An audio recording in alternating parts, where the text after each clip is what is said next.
Hello बच्चों, आज तुम लोग को हेलो एल्केन और हेलो एरीन्स में बात करते हैं nucleophilic substitution reactions of hello arene. ठीक है, तो हेडिंग दो nucleophilic substitution reactions, nucleophilic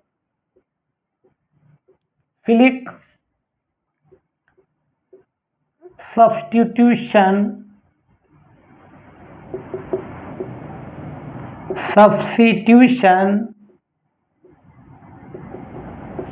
reactions of haloarenes। ठीक है, nucleophilic substitution reactions of haloarene. ध्यान देना। अच्छा, तुमको मालूम है कि एल्काइल हैलाइड पर आर एक्स, तुमको मालूम है आर पर क्या होता है डेल पॉजिटिव, एक्स पर क्या होता है डेल नेगेटिव। न्यूक्लियोफाइल का मतलब जहाँ पर इलेक्ट्रॉन का डेंसिटी हो। तो यहाँ पर अगर कोई भी न्यूक्लियोफाइल को, अच्छा न्यूक्लियोफाइल फ्रंट से आएगा कि बैक से आएगा, ये एक्स होता है लिविंग ग्रुप, ये आर एक्स को बोलते हैं एल्काइल हैलाइड। ध्यान देना, ये क्या है तेरा एल्काइल हैलाइड है, कॉमन नेम एल्काइल हैलाइड और इसका आईयूपीएसी नेम क्या होता है हेलो एल्केन। ठीक है, तो अगर न्यूक्लियोफाइल इधर से आएगा ना, न्यूक्लियोफाइल जहाँ इलेक्ट्रॉन डेंसिटी, यहाँ पर भी ये एक्स भी ने एक्स जो होता है ये भी न्यूक्लियोफाइल, एक्स माइनस ये भी तेरा क्या है न्यूक्लियोफाइल है, याद रखना। लेकिन ये वीक न्यूक्लियोफाइल है, वीक न्यूक्लियोफाइल है। अगर कोई स्ट्रॉन्ग न्यूक्लियोफाइल आता है जैसे आपका OH minus, Cn minus cyanide ion, ये सब अगर आता है तो वहाँ से X माइनस हट जाता है।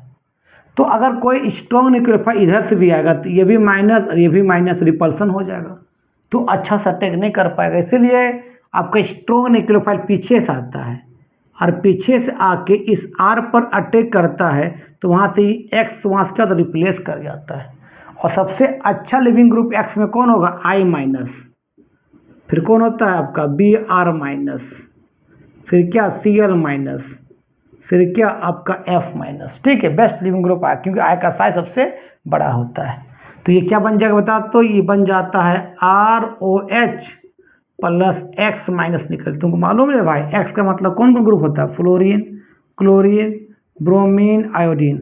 ऊपर से नीचे जाने पर साइज बढ़ता है और सब एक इलेक्ट्रॉन लेता है, इसलिए सबसे बड़ा साइज किसका होता है I का। तो I और R के बीच बॉन्ड लेंथ ज़्यादा होगा, तुरंत यहाँ से I माइनस निकल जाएगा। यहाँ RBr के बॉन्ड लेंथ छोटा होगा, यहाँ और छोटा होगा, यहाँ और छोटा होगा। जितना बॉन्ड लेंथ छोटा होगा उतना R और X के बीच फोर्स ऑफ अट्रैक्शन ज़्यादा होगा। तो यहाँ सबसे जल्दी कौन निकलेगा I, क्योंकि I का साइज बड़ा है, इसलिए I the best leaving group होता है। चलो, तो हेलो एल्केन पर न्यूक्लियोफिलिक सब्स्टिट्यूशन रिएक्शन होता है, पर यही न्यूक्लियोफिलिक सब्स्टिट्यूशन या हेलो एरीन पर नॉर्मल कंडीशन नहीं होता है। क्यों नहीं होता, अब बात करते हैं। ये तो हेलो एल्केन के बारे में बात कर दिए थे, अब बात करते हैं कि हेलो एरीन पर नॉर्मल कंडीशन पर न्यूक्लियोफिलिक सब्स्टिट्यूशन रिएक्शन क्यों नहीं होता है। देखो, ये तरह आपका बेंजीन है, बेंजीन पर अगर कोई भी हेलोजन ग्रुप लगा है उसको बोलते हैं हेलो एरीन्स। मान ले Cl लगा हुआ है, इस तरह पूरी R मान लेते हैं। अगर कोई न्यूक्लियोफाइल Nu माइनस इस कार्बन पर अटैक करेगा तो Cl माइनस नॉर्मल कंडीशन में बाहर नहीं निकलेगा, मतलब यहाँ nucleophilic substitution reaction occur normal condition पर नहीं होगा, नॉर्मल कंडीशन पर नहीं होगा। ऐसा क्यों नहीं होता है, तो इसका दो कारण है। पहला कारण है रेजोनेंस इफेक्ट। पहला कारण क्या बताओ, रेजोनेंस इफेक्ट है। और दूसरा कारण है, ठीक है, different hybridisation of carbon atom in CX bond. ठीक है, दो कारण के कारण ऐसा होता है कि हेलोएरीन्स पर generally nucleophilic substitution reaction show नहीं करता। अब पहले बात करते रेजोनेंस के बारे में, ठीक है, तो लिखो यहाँ तक।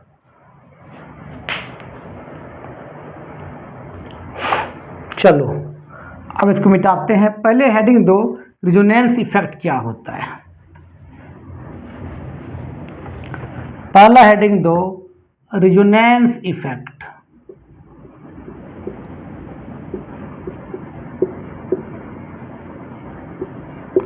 देखो मान ले ये आपका बेंजीन है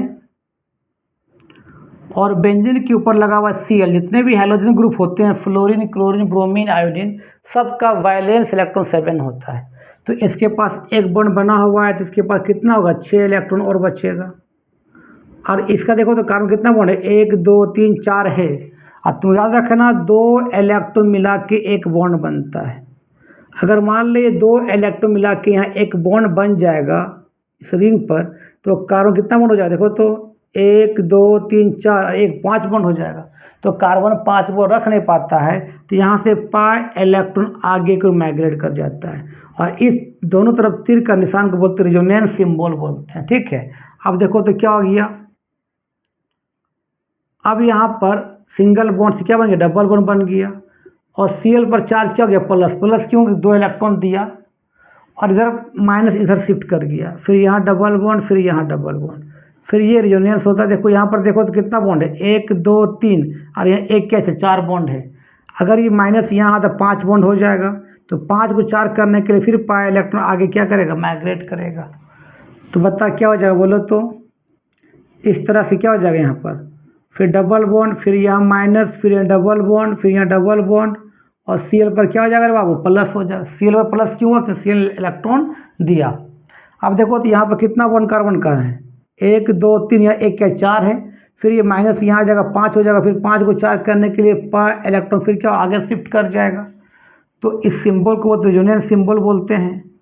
अब देखो कैसा हो गया, देखो तो डबल बॉन्ड, यहाँ माइनस, फिर किस तरह से हो गया, Cl पर प्लस। देखो तो अगर कोई भी ग्रुप अगर रिंग को इलेक्ट्रॉन देता है, 2 इलेक्ट्रॉन देता है, तो उसको बोलते हैं हम लोग प्लस R इफेक्ट, या उसी बोलते हैं प्लस M इफेक्ट बोलते हैं, ठीक है। तो प्लस R इफेक्ट के कारण देखो कार्बन और Cl में क्या गया, डबल बॉन्ड करेक्टर आ गया। डबल बॉन्ड क्या गया, करेक्टर आ गया। तो डबल बॉन्ड आ जाने के कारण कार्बन और हेलोजन के बीच बॉन्ड स्ट्रेंथ मजबूत हो जाता है। बॉन्ड स्ट्रेंथ क्या होता है, मजबूत हो जाता है, जिसके कारण कोई न्यूक्लियोफाइल यहाँ अटैक करके Cl को रिमूव नहीं कर पाता है, ठीक है। तो एक ही पहला कारण यही होता है कि भाई डबल बॉन्ड करेक्टर हो जाने के कारण कार्बन और Cl का बॉन्ड स्ट्रेंथ जो होता है, आपका डबल बॉन्ड आ जाने के कारण कार्बन और Cl के बीच अगर यहाँ प्लस आ गया, क्योंकि इलेक्ट्रॉन दिया था, डबल बॉन्ड आ जाने के कारण इन लोगों के बीच क्या, बॉन्ड स्ट्रेंथ क्या होता है, बहुत मजबूत हो जाता है। इसीलिए न्यूक्लियोफाइल अगर यहाँ पर अटैक करेगा तो Cl वहाँ से बाहर नहीं निकलेगा। पहला कंडीशन लिख लो, इसको बोलते हैं रेजोनेंस इफेक्ट बोलते हैं।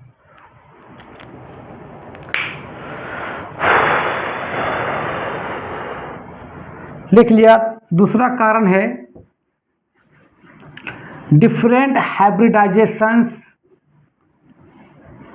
Of carbon atom in CX bond. दूसरा है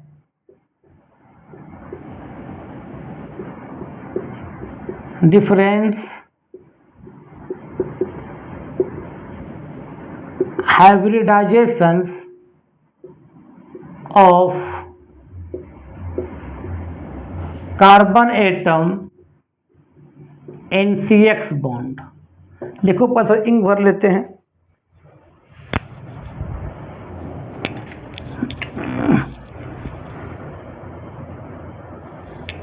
चलो अब तुमको एक चीज याद रखना, पहले बाबू कार्बन कार्बन सिंगल बॉन्ड होता है ना, उसको बोलते हैं हम लोग sp3 हाइब्रिडाइजेशन।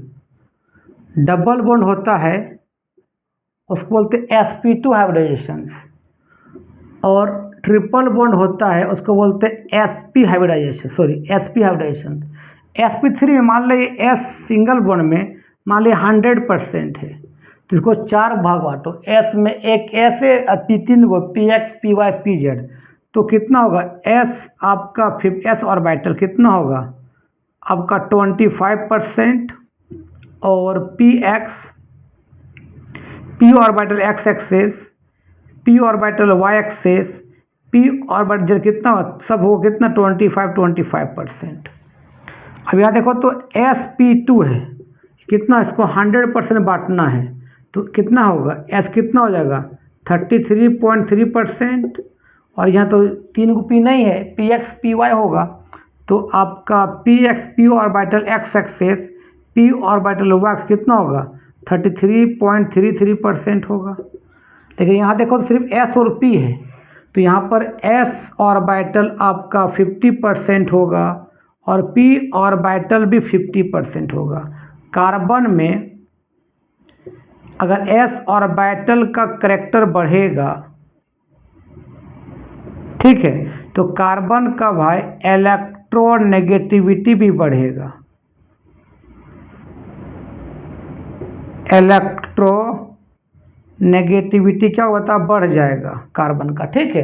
तो यहाँ पर सबसे ज़्यादा इलेक्ट्रॉन किसका होगा बता, ट्रिपल बॉन्ड का होगा, फिर डबल बॉन्ड का होगा, फिर सिंगल बॉन्ड का। क्यों, ये sp है, फिर ये sp2 है, फिर क्या sp3, क्योंकि sp में कार्बन का s करेक्टर सबसे ज़्यादा, फिर आपका sp2 में, फिर कहाँ sp3 में।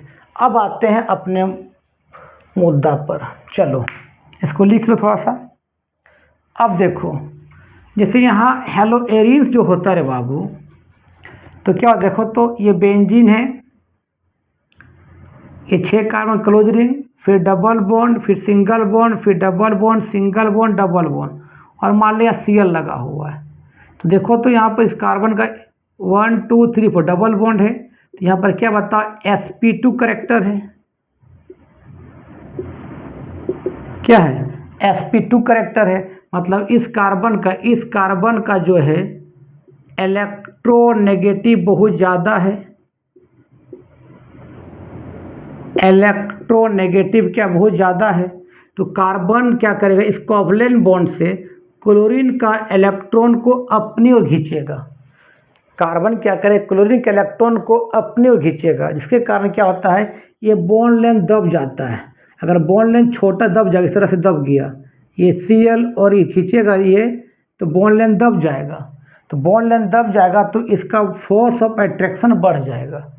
तो फोर्स ऑफ अट्रैक्शन बढ़ गया तो अगर कोई न्यूक्लियोफाइल अगर मान लेते हैं कोई न्यूक्लियोफाइल इस कार्बन पर अटैक करेगा तो यहाँ से Cl बाहर जल्दी नहीं हो, क्योंकि बॉन्ड स्ट्रेंथ बहुत ही मजबूत हो गया, कार्बन क्लोरीन को स्ट्रांगली अपनी तरफ खींच के रखा हुआ है। इसलिए नॉर्मल कंडीशन पर न्यूक्लियोफिलिक सब्स्टिट्यूशन रिएक्शन नहीं होता है, कहाँ हेलोएरिन पर। फिर भी तुम चाहता है कि नहीं हो न्यूक्लियोफिलिक सब्स्टिट्यूशन रिएक्शन हो, उसके तुमको लगाना पड़ेगा ड्रास्टिंग condition at high temperature and high pressure. और किसने बताया था, डॉज ने। तो अब बात करते हैं डॉज ने कैसे न्यूक्लियोफिलिक सब्स्टिट्यूशन रिएक्शन हेलोएरिन में करवाया था, इसको लिखो पहले, चलो लिख लिया होगा। अब बात करते हैं डॉज प्रोसेस से कैसे न्यूक्लियोफिलिक सब्स्टिट्यूशन रिएक्शन होगा, कहाँ हेलोएरिन पर।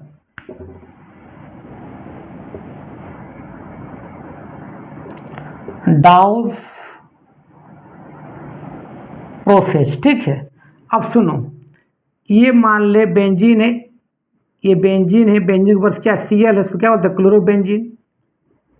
इसको क्या करो ड्रास्टिंग कंडीशन में हीट करो, ड्रास्टिंग कंडीशन में।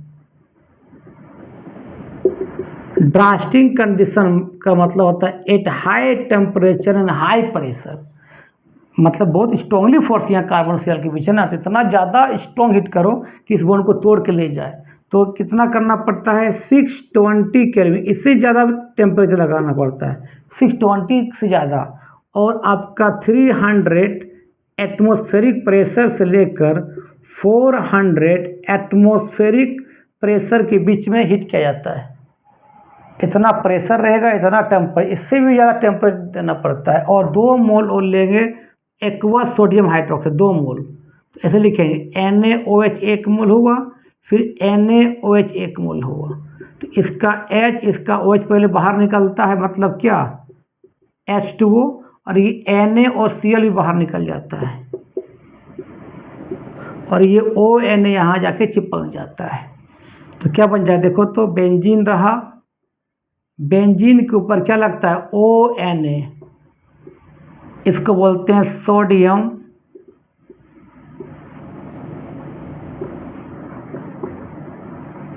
फिनोऑक्साइड आयन बोलते हैं, ठीक है। फिर तुम क्या करो, आंख मूंद के क्या करो बता, इसको डाइल्यूट HCl रिएक्शन करवा दो, तो Cl और Na यहाँ से निकल जाएगा, ये H यहाँ O के पास चिपक जाएगा, तो आपका फिनॉल बन जाएगा। ये OH और ये Cl माइनस Na प्लस क्या बन जाएगा बताओ, NaCl। तो एग्जाम में भी आ सकता है कि क्लोरोबेंजीन से फिनॉल कैसे बनाएंगे, तो इस रिएक्शन को लिख सकते हो। तो आज का वीडियो यहीं समाप्त करते हैं, ठीक है। तब तक के लिए बाय बाय।